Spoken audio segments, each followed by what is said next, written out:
अभी हम औरैया पंचायत के एक मुखिया प्रत्याशी अनिल कुंवर के यहाँ हैं। अभी हम इनसे बात करेंगे कि औरैया पंचायत का विकास किस ढंग से किस तरीके से करेंगे, इस पर सबसे पहले चर्चा करेंगे। हालांकि आज से 10 वर्ष पहले मुखिया रह चुके हैं, लेकिन दो बार से लगातार हार जा रहे हैं। सबसे पहले जानेंगे कि क्या कुछ कारण था कि मुखिया प्रत्याशी रहते हुए भी अगली बार से 2 बार लगातार हार गए और फिर से आए हुए हैं। तो क्या अब की बार जनता इसको किस ढंग से सपोर्ट करती है और ये जनता के लिए क्या कुछ करना चाहते हैं, खुल के आज बात करेंगे इसी मुद्दे पे। चलिए देखिए, चुनाव हम लोग पूछे कि मुखिया थे उस समय हम लोग काम किए थे। टोटल 1200 कम से कम बीपीएल अंत्योदय का कार्ड हम लोग दिए थे। उसके बाद हर गांव में रोड बनवाए थे। पूरी गांव सड़क कच्ची सड़क थी, सारे को मैंने पक्की सड़क में बनाया। और जितने भी काम थे मनरेगा योजना चल रही थी, उसमें इतने पेड़ पौधे लगाए हुए थे। अभी की स्थिति तो काफ़ी दयनीय हो चुकी है, ना वो पेड़ पौधा है और ना वो व्यवस्था रह गई है। पेड़ तो लग जाता है लेकिन उसका सुरक्षा नहीं हो पाता है। इसके लिए पंचायत रोजगार सेवा का मुखिया जिम्मेदार होता है, उसका सुरक्षा करना उसका दायित्व होता है। जो रोजगार सेवक का भुगतान खुद अपने मुखिया और रोजगार सेवक अपने अकाउंट से करते हैं। अभी की स्थिति तो ये है कि कचरा जो ढोता है, सबसे तो लोअर क्लास का कर्मचारी जो कचरा ढोता है, उसको भी पूछने पर कह रहा है कि 2-2 साल से मेरा पेमेंट बाकी है।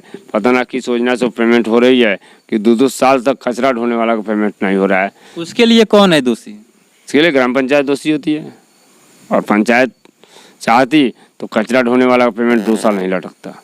एक कचरा ढोने वाला जो लगातार प्रयास करता है कि हम एक पंचायत को, हम एक अपने मोहल्ले को, हम अपने गली को साफ सुथरा स्वच्छ रखें, लेकिन फिर भी उसका पेमेंट नहीं किया जाता है।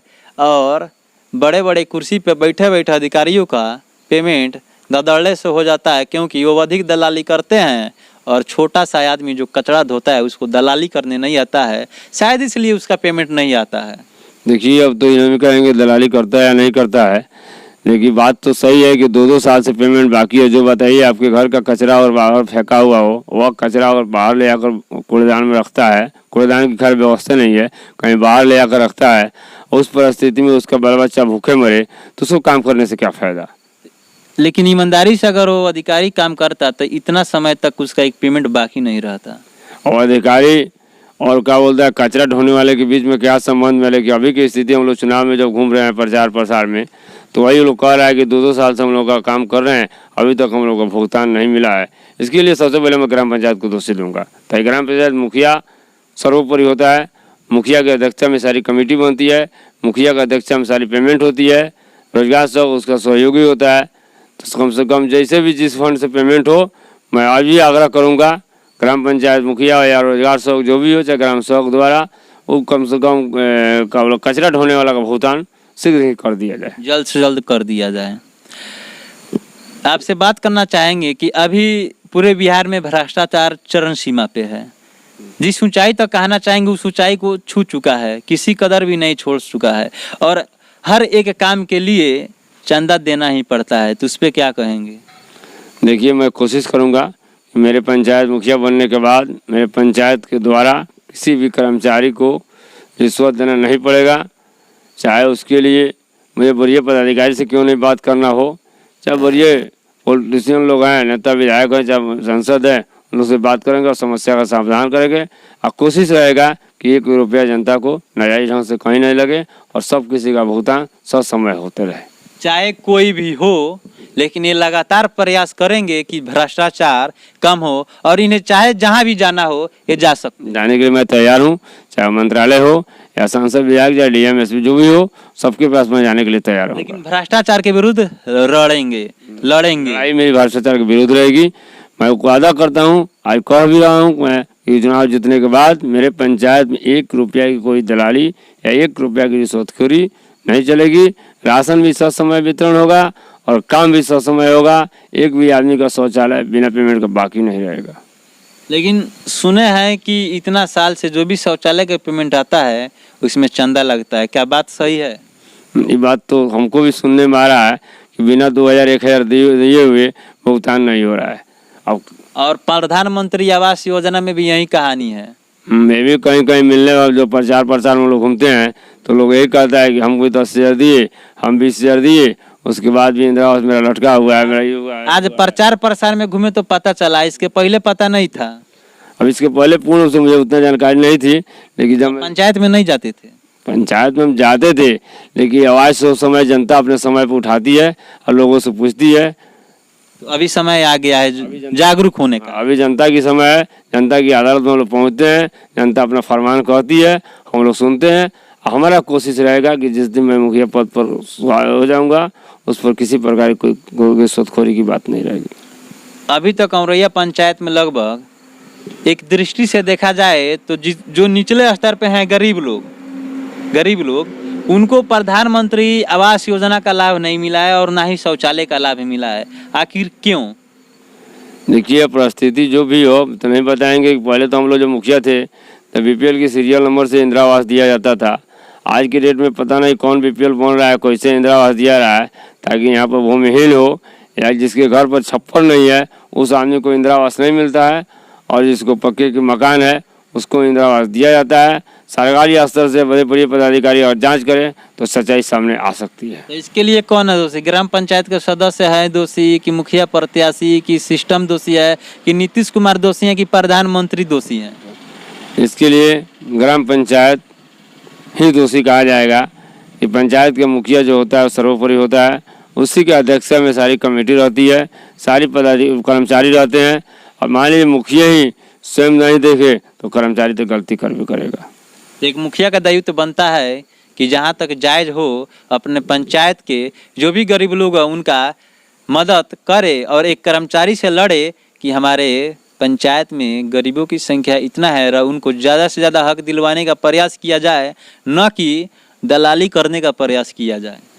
देखिए, मेरा कोशिश रहेगा, मैं पहले भी कह चुका हूँ, मेरा कोशिश रहेगा जितने भी कर्मचारी हैं अपने टेबल अलमारी लगाकर पंचायत कार्यालय में बैठेंगे, सब समय अगर टाइम से काम करेंगे, उन लोग का ड्यूटी मंथली और ठीक ठाक रहा तो भुगतान उनको होगा, और थोड़ा सा भी कमी बेसी हुआ तो उनके अगेंस्ट में लिखकर पंचायत कार्यालय से बाहर बड़े पदाधिकारी को दिया जाएगा, ताकि वो और काम नहीं करें, दूसरे स्टाफ की बहाल किया जाए। लेकिन एक किसी भी कदर चाहे कोई भी क्यों ना हो, ये नहीं छोड़ेंगे, गलत का विरोध करेंगे और करते रहेंगे।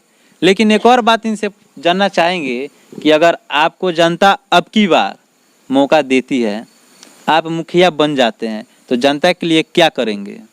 मेरा पहला मिशन रहेगा कोई गरीब राशन से वंचित न रहे, सबको राशन दिया जाएगा। दूसरा प्लान मेरा है कि हर घर की शौचालय बने, हर घर की शौचालय बने।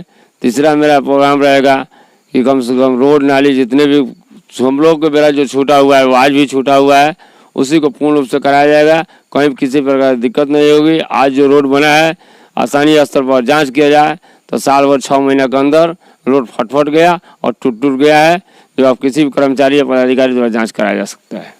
ये तो बात सही है कि अगर ईमानदारी से एक पीसीसी नाली का जांच करा दिया जाए तो नीचे से ऊपर तक ना जाने कितने सलाखों के पीछे नजर आएंगे, ये जांच करने वाले पदाधिकारी ही बताएंगे। क्योंकि एक कंक्रीट से किया गया कास्टिंग का कम से कम 50 साल जाना चाहिए, जो कि एक 5 साल का कार्यकाल नहीं जाता है। और आज अगर एक पीसीसी बन जाए तो आप सड़कों को आकर जांच कर लीजिएगा, वो 1 साल में मात्र भ्रष्टाचार उसके ऊपर चढ़ जाता है और सड़कवा जो है नट्टे बोल देता है। क्या बात सही है? पता नहीं कर्मचारी लोग जितने भी ब्लॉक स्तर के कर्मचारी हैं, पंचायत से जो कार्य होती है कितने परसेंट उन लोगों को लेना पड़ रहा है कि पंचायत में जो काम हो रहा है लोकल सेंस से काम करवाते हैं वो इंजीनियर, और लोकल सेंस से काम करने के बाद यहाँ 6 इंची ढलाई होती है तो यहाँ 1.5 इंची 1 इंची ढालकर किसी तरह उसका मैप कर भुगतान करा लेते हैं, जिससे क्या होता है कि पूरे पंचायत की जनता को दिक्कत होती है। भुगतान कराने का दोषी कौन है? भुगतान कैसे हो जाता है जब काम नहीं होता है सही से? तो भुगतान तो जब तक जेई एस्टिमेट वगैरह क्लियर नहीं करते हैं, भुगतान तो मुखिया और पंचायत सचिव के द्वारा। जेई कैसे जांच कर लेते हैं? जेई ही एस्टिमेट बनाते हैं, जेई उसको एमबी बुक करते हैं और उससे कहते हैं वरीय पदाधिकारी यानी प्रखंड विकास पदाधिकारी एसडीएम हो या अदर बढ़िया ऊपर संभालता लोग और जांच करें तो सच्चाई सामने आ जाएगी कि 1.5 इंची की ढलाई को 8 इंची का दिखाकर भुगतान निकाला जाता है। यानी एक मुखिया प्रत्याशी को खुद मालूम है कि भ्रष्टाचार कैसे किया जा रहा है, और आज कैमरे के सामने खुल के बता रहे हैं कि किस तरह से भ्रष्टाचार किया जा रहा है। लेकिन इनके होने के बाद ये दावा कर रहे हैं कि ये सब नहीं होगा। मैं मुखिया पद से जब हो जाऊंगा तो उसके बाद कोई भी मेरा कर्मचारी एक भी रुपया अगर लेना शुरू करे उसके अगेंस्ट में वरीय पदाधिकारी को लिखा जाएगा। तब तक उसका सही न्याय गरीब को नहीं मिले तब तक उसके अगेंस्ट की लड़ाई होती है। अगर गड़बड़ी पाया जाता है तो दोषी पर कार्रवाई करने के लिए मैं तैयार रहूँगा। अगर आपको ही दोषी ठहराया जाए कि आप गलत कराए हैं तो मैं भी अब उस दोषी का भागी हूँगा। तो फिर क्या किया जाएगा? फिर मेरे ऊपर भी पदाधिकारी होगा, मेरे ऊपर भी सिस्टम है, जांच बैठा दिया जाएगा आसानी से। कोई भी। चलिए आपसे लास्ट सवाल करेंगे कि कुछ शिक्षा व्यवस्था पर आपका क्या कुछ रहेगा पंचायत के लिए, कि एक मुखिया प्रत्याशी का भी दायित्व बनता है कि अपने पंचायत में शिक्षा व्यवस्था को मजबूत किया जाए, तो उस पर कुछ बताइएगा। शिक्षा व्यवस्था में यही रहेगी कि पंचायत के सारे बच्चे विद्यालय में पढ़ें और क्या बोलते हैं जितने भी शिक्षक हैं सत समय आए, और नहीं आते हैं जो सत समय शिक्षक उनकी अनुपस्थिति दर्ज कर पंचायत कार्यालय से उनके वरीय पदाधिकारी को चिट्ठी दिया जाएगा। उससे भी नहीं मानेंगे तो उसके आगे भी कार्रवाई करने के लिए अनुशंसा की जाएगी और उनको कार्रवाई होनी तय है। बच्चा कैसे पढ़ लेंगे? 7-8 क्लास है, 2-3 मास्टर है, तो कैसे पढ़ा लेंगे सब क्लास को? देखिए पढ़ाने के लिए तो हम लोग जब पढ़ते थे उस समय मास्टर थे कम और क्लास थी उस समय भी ज़्यादा। लेकिन तो नीतीश कुमार जी ज़्यादा क्लासें बनवा देते हैं, मास्टर का बहाली नहीं होता है। इसके सरकार के ऊपर बताइए, सरकार जानती है कि कब कराएंगे कब नहीं। सरकार से नहीं लड़ सकते हैं? सरकार से लड़ाई तो होगी, सिस्टम से ही ना लड़ने के लिए आपको एक जनता चुनती है कि सिस्टम से लड़ेंगे तो कुछ सुधार होगा। क्योंकि मेरा प्रयास रहेगा कि मेरे विद्यालय में जितने पंचायत में जितने भी विद्यालय चल रहे हैं उनको सही सुचारू रूप से चलाने के लिए कोशिश की जाएगी, और मैं टीचर लोगों से भी व्यवस्था कराऊंगा कि कैसे विद्यालय सुचारू रूप से चले ताकि किसी प्रकार कोई दिक्कत लोगों को न हो। अभी हम औरैया पंचायत के मुखिया प्रत्याशी अनिल कुंवर के पास से उनके ग्राउंड जीरो से इंटरव्यू लेते हुए परिवर्तन तक से मैं दिलीप कुशवाहा, जय हिंद।